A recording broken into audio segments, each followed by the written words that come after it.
Title: The Path to Justice. For 5 peaceful years, I lived in the quiet, oceanside neighborhood of Driftwood Haven, enjoying every step of the private beach path that came with the house. It was the reason I paid a premium for the property. That path, winding through a patch of dune grass and leading straight to the sand, was mine, or so I thought. One morning, the peace shattered. Coffee splashed across the deck as my mug slipped from my hands.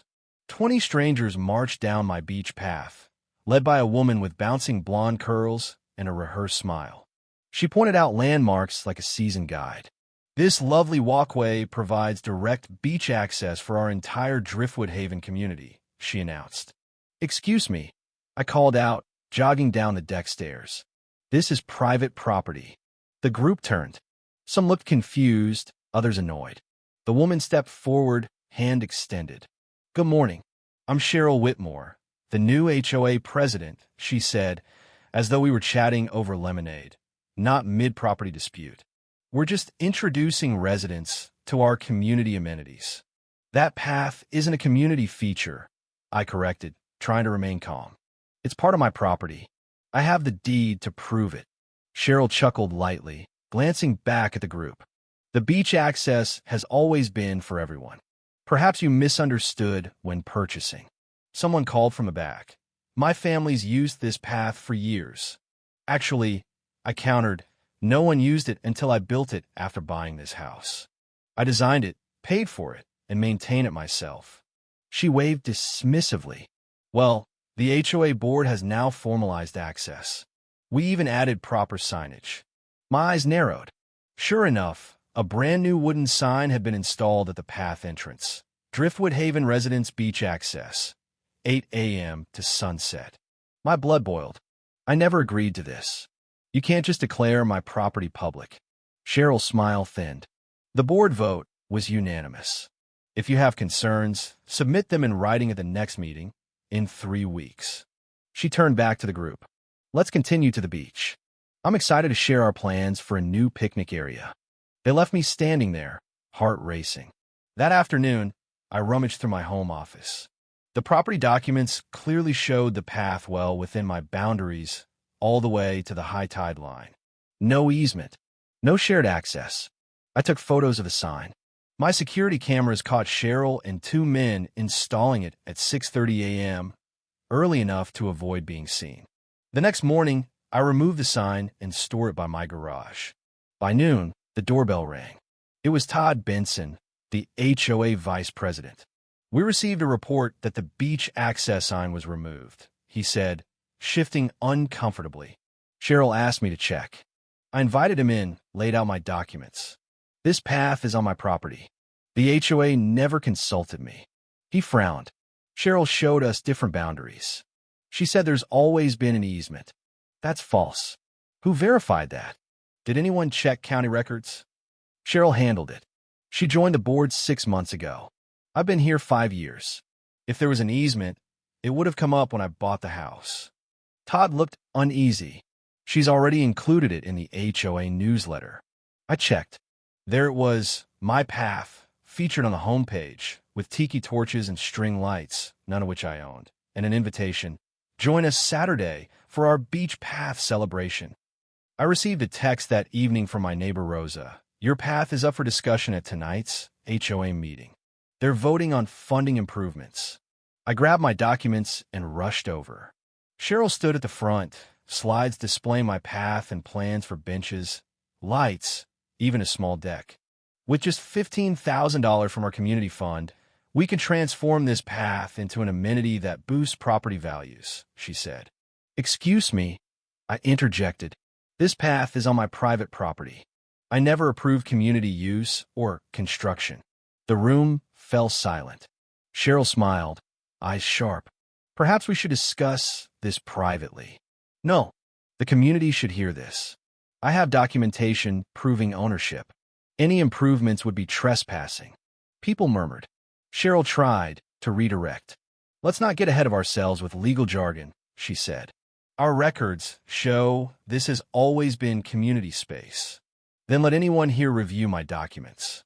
Several residents approached. Cheryl quickly called a recess, and pulled me into a side room. "You're making a scene," she snapped. "Everyone's excited about the access.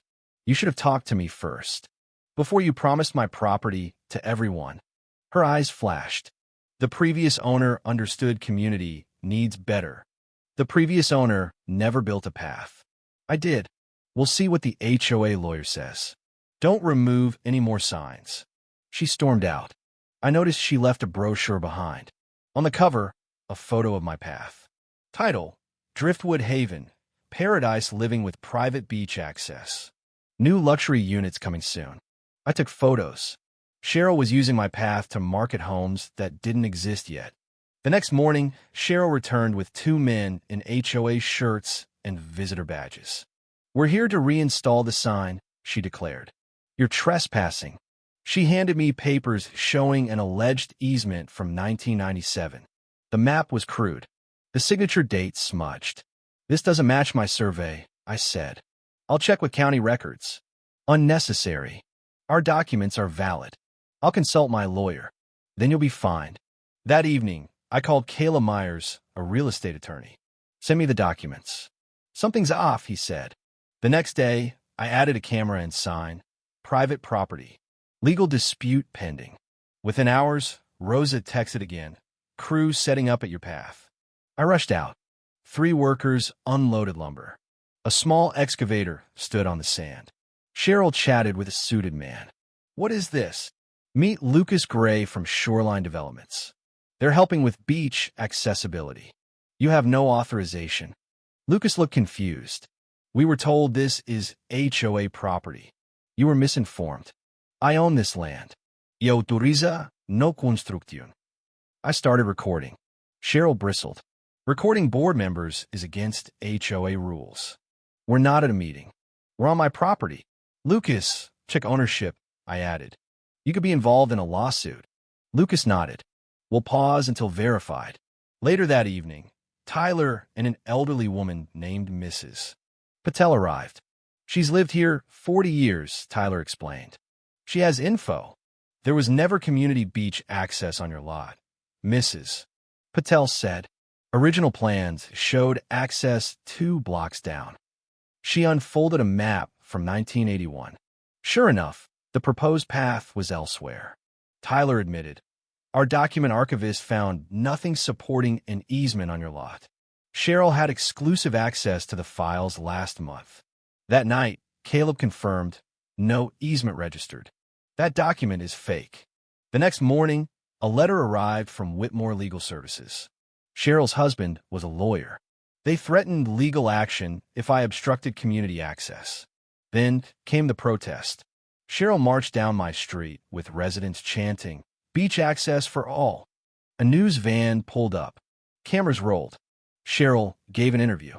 Caleb called, urgent. Cheryl and her husband tried to buy her house last year. Their offer was rejected. He works for Shoreline Developments. They need your path for a project. It all clicked. I recorded Cheryl and her husband meeting with developers, planning to flip the land. The evidence mounted. That night, I installed signs and called Caleb. "Let's fight." We hired Sarah Bennett, a local attorney with HOA experience. Within days, she uncovered more. Cheryl personally filed a permit to build a beach cabana on my land with HOA funds. Her husband's company, Shoreline, needed continuous beachfront access. The path was the missing link. We met with Mr. Green, a former board member. He provided old documents showing Cheryl voted against beach access plans years ago until her husband was ready to build. Sarah filed for an injunction. A judge ordered construction halted, but the foundation had already been poured. We called the media. At the emergency HOA meeting, I stood before the crowd. We displayed the real survey. County officials confirmed ownership. Then we revealed the financial records, the fake permit, and the plan to transfer land to developers. Outrage erupted. Cheryl tried to flee, but Sarah presented photos of her with developers. Architectural plans spilled across the floor. "You were selling out our community." Mr. Green called for a vote. The board was removed. HOA funds frozen. Cheryl and her husband were later arrested. Months later, we held a new meeting. I offered a compromise. limited access with HOA coverage for maintenance. Applause followed. The community used the recovered funds to build true access down the coast. Cheryl's mansion, built with embezzled money, was seized and turned into a community center. Even former critics apologized. One sunset, Judge Leary, who presided over Cheryl's trial, visited. "Worth fighting for," she said. "It is," I agreed. Sometimes, standing up for a path reveals the road to something greater. Justice and peace. At last,